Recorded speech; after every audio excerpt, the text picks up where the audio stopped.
There's been a lot of change happening between North Korea and the world recently. So how did we get here? It started with a speech. New Year's Day 2018, North Korean leader Kim Jong Un signaled he'd be willing to send athletes to the Winter Olympics in the South.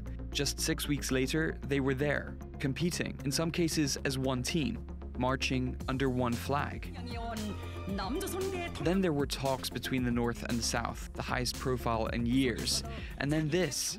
President Trump appreciated the briefing and said he would meet Kim Jong Un by May, putting in motion a potential meeting between Kim Jong Un and US President Donald Trump. So, what changed?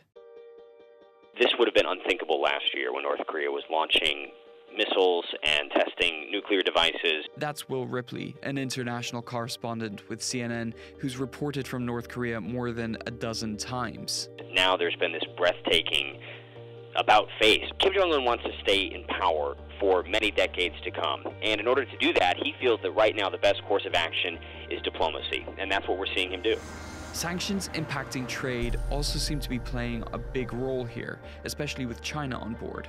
According to reports coming out of China and the border between China and North Korea, the trade between the two countries has been decreasing over the last several months, and most people attribute that to sanctions. Lisa Collins is a political analyst specializing in Korean relations.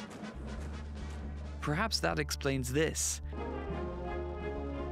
An unprecedented visit by Kim Jong Un to Beijing, his first known trip out of North Korea since becoming leader in 2011.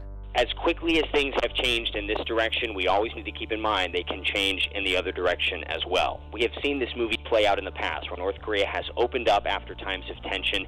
Diplomacy has looked very promising, and then the situation has spiraled back downward. Does Kim want more bargaining power or more money flowing into North Korea? It's hard to say, maybe both. One thing that there's no question about is that North Korean relations have changed. The next question is whether they will last.